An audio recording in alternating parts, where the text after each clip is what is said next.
Welcome to Self-Fueling Excellence with Mark L. Madrid, streaming on Amazon Fire and Roku. I'm Mark L. Madrid, so you're staring at him, and welcome to our living room.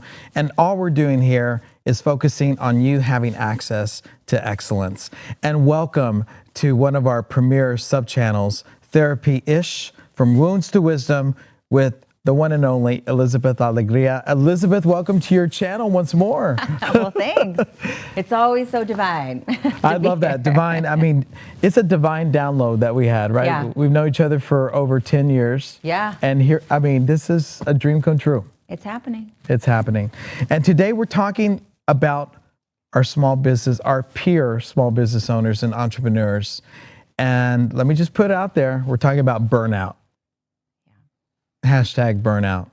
So, Elizabeth, I'm going to rattle off some stats that are pretty alarming, to be honest with you. 87% of entrepreneurs struggle with at least one mental health concern. 76% experience loneliness and isolation. 50% have anxiety or depression. And this is too much. Yeah, I know. I mean, where do we start? I know. I mean, the reality is that we all go into business and entrepreneurship because there's something that we want to share with the world, right? Whether it's selling t-shirts or, for me, for example, making healthcare more accessible and affordable to people, whatever the case may be, there's something in us that we feel very passionate about that we want to share with people. And that's the reason we go into entrepreneurship. However, the process of entrepreneurship is absolutely grueling, as you know. And for first-time entrepreneurs who are not aware of what the road's going to look like, this is what the road can look like for many of us. Can look like. Yeah, can. And there are moments where we can teeter between what you just talked about and moments of, being more healthy. But it takes a lot of conscientiousness. And sometimes we have to go through that, everything you just described, to get to the other side and come up with just different living strategies. But yeah, this is not shocking to me, again, because of my work and what I interface with all the time. But this is definitely representative of a lot of entrepreneurs that are out there. And a lot of this is coming from unmanaged high stress levels. Whew, wow. Now, how do we break this down? Because I've called you, and truth serum here, but you see this happy face, I'm America's Energizer, National Small Business Champion, but I've called Elizabeth because I was burned out. So can you flash back to one of those conversations and what you shared with me? Yeah, absolutely. And first of all, thank you for your trust. I'm always available to you, 2 a.m., 4 a.m., 6 a.m., doesn't matter. You have my cell phone, please always use it.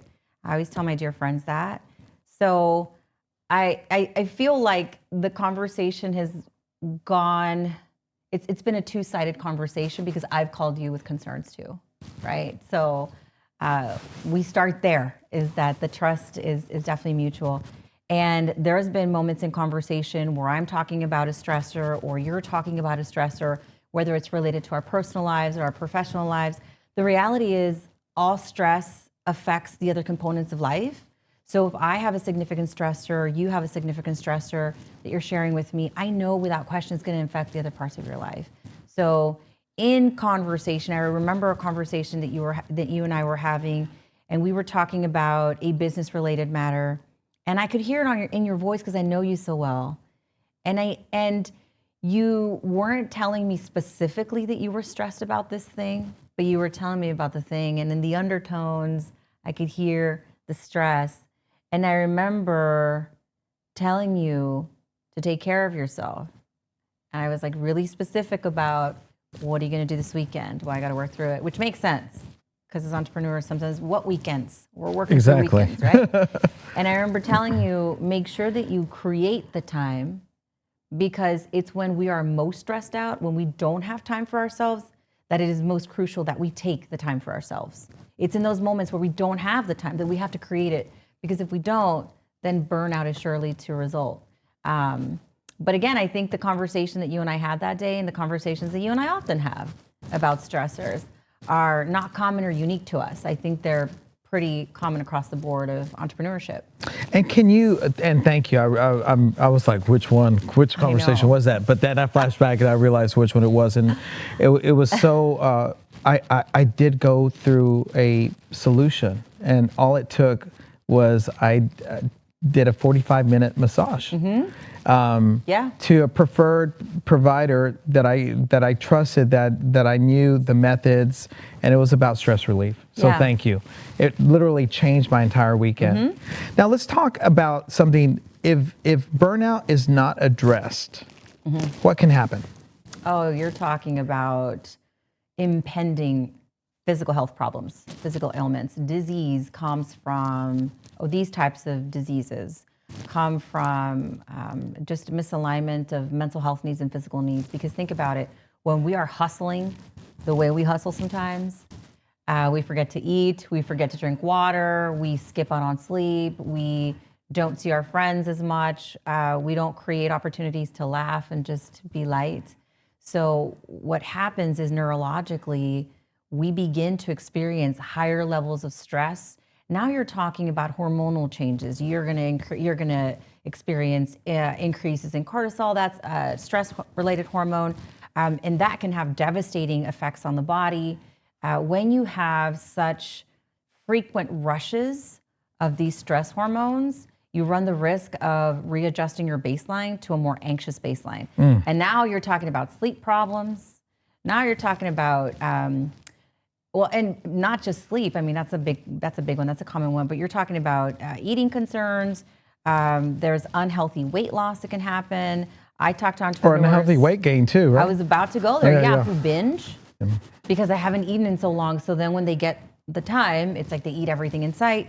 That begins to then affect your social relationships. Well, now I'm a little chubbier than I normally am, so I don't want to put on that dress, or I don't want to go out, or I'm just going to skip seeing my friends this weekend because I don't want anyone to say anything. So now it starts affecting other parts of your life. So because we are the locus of so much decision making, including at the house. Absolutely. If we are not well, it's going to affect everything. So burnout really is something that can have devastating effects on just the comprehensiveness of our lives, and it is avoidable. So I'm glad we're talking about it, because it's 100% avoidable. Yeah. Okay. Because we're choosing, by the way. We are making unconscious decisions to skip meals and to skip sleep. Like, we don't realize we're deciding, but we are deciding. We're choosing it. We're choosing our burnout, guys. All right. Yeah. True. Yeah, it's a choice. Now, you talked about that this could have implications on other areas of the life, but how about the people closest to us? Yeah. And we really have to be cognizant of that, because that's really sad. You know, I have children, and I've had to set very strict boundaries with myself, because before I became a parent, I was a workaholic. I mean, you don't get 5 degrees like I did if you don't have hustle in your blood. But I think as you go through life and you go through different life changes, it is incumbent upon you to examine your priorities and shift them around. So now that I'm a parent and my company's been around for longer than 10 years now, things are different, right? I have more help, not just at the house, but also at work. And so I'm able to take more breaks now. But absolutely, if we do not examine our priorities daily, and I do say daily and I mean daily, we can get really lost in our work, because there's so many people that depend on us. Our clients depend on us, our employees depend on us. So we feel that weight and massiveness of obligation. And so, you know, if we're not at our best, our families are going to suffer. And that's really sad, because it's time you can't get back with your kids and your loved ones. There's one thing you can't get back is time. Can't get it back. Now let's talk from a clinical perspective, because burnout, it could trigger anxiety, depression, addiction. 100%. What is that clinical connection? Yeah. So really, when we think about burnout, it comes from the absence of recognition of one's own personal needs. It's like, I am making a conscious or unconscious decision to shut my needs off so that I can do the things that have to be done work-wise. And that's going to lead to burnout, right? Once I start ignoring my needs. and I start abandoning myself this way. And so there is a relationship between abandonment, a need or a desire, perceived need to excel, and these mental health concerns. There's also an element of isolation that we haven't talked about that's also part of the entrepreneurial experience. When I feel like the weight of the world is on my shoulders and nobody can possibly understand my unique stresses and concerns, I'm gonna look for outlets. And sometimes those outlets are gonna come by way of drinking too much, using drugs recreationally. Maybe I become addicted and dependent on those drugs to navigate hardships. And so now I'm starting a different pattern, which is a pattern of avoidance. Instead of actually going to the thing that is stressing me out and resolving it, because the thing is potentially not resolvable, I'm gonna find my own solutions. And sometimes that, of course, can manifest as alcohol and substance abuse. That's why we see it so much. I mean, that's a crazy statistic. Entrepreneurs are 3 times as likely to develop substance abuse issues with alcohol and drugs. 3 times as likely than the average person in society. So we are highly at risk. So yeah, we really have to manage those stress levels. And to put this in context, you know, small businesses are responsible for half of America's workforce. The first responders of our economy, the most resilient cohort that I know of in a business context. How can we tap that inner voice that says, you're burnt out, no matter what degrees of excellence that we have? But how can we honor that voice? What are the signs that one is, you know, approaching a burnout? I mean, in order to really tap in to understand that you're approaching burnout, you have to get really objective with yourself, and you have to ask yourself, am I eating with the frequency that I should be eating? Am I drinking water? Am I sleeping with the frequency and duration that I should be sleeping? Am I socializing with people? How many hours a week am I working? So you have to look at things very objectively, because subjectively, we're invincible. Subjectively, we can fly. Correct. And with our teams, we can move mountains. You know, and that's something that's so beautiful about being entrepreneurs, is that we're visionaries and we can do what most people can't, right? We have these ideas of what we can accomplish, and a lot of times we do accomplish. So there's some elements of reality and other elements as well. But yeah, I think in order to understand if we're getting close to burnout, we have to examine ourselves objectively to the degree we can, and also listen to the people around us. Like my admin assistants will literally ask me if I've eaten. They will. They know. You know, my sister has suggested that I put an alarm on my phone and to remind me to, you know, when I'm going through busier periods. And so I have my own little techniques that help me. But it's really important that we take care of ourselves, because we are the locus, again, of so much decision making. If we are not well, everything around us is now at risk. What about, and I'm certainly was one of those people that said, well, self-care and all that, well, it's another task. I have to schedule it, this, that, and the other. And then, you know, the Hero Club and the C-Suite Network, hashtag out, you know, to shout out to Trisha and Jeffrey. They said, don't think about work-life balance. Sometimes that causes an extra task that involves, you know, scheduling, that involves prioritizing an opportunity cost. And they said, why don't you think of it like conditions of satisfaction? And that was a breakthrough for me. You know, my company is called Breakthrough Mavens. And so that was a breakthrough in terms of don't overthink it. Yeah. You need to take a breath of fresh air. It doesn't have to be 1 hour. It doesn't have to be 45 minutes. It could be 5 minutes. So can you talk a little bit about the extra burden that we've attached sometimes to helping us not burn out? Yeah, and it's like I was at an event recently, and I was talking to an entrepreneur who's wildly successful, and she was telling me about the same thing, how sometimes she doesn't feel like she can self-care or create that opportunity because it's another job. And she said, Liz, I already have so many jobs. Now I have to take care of myself. It's a whole another job. I wouldn't have gotten to where I've gotten if I had taken all the breaks I needed. I was like, Natalie, fair. And I'm standing in her gorgeous home I could hear my echoes. And I said, fair, that's a totally fair reflection, but we're not there anymore. Now, to be fair, there is a portion of entrepreneurship that you got to hustle. There's no way around it. Right. And that's when you're starting a business, when you're starting a company, it's a 24/7 kind of thing, and the hustle is real, and it's the way to get the thing that you want to get.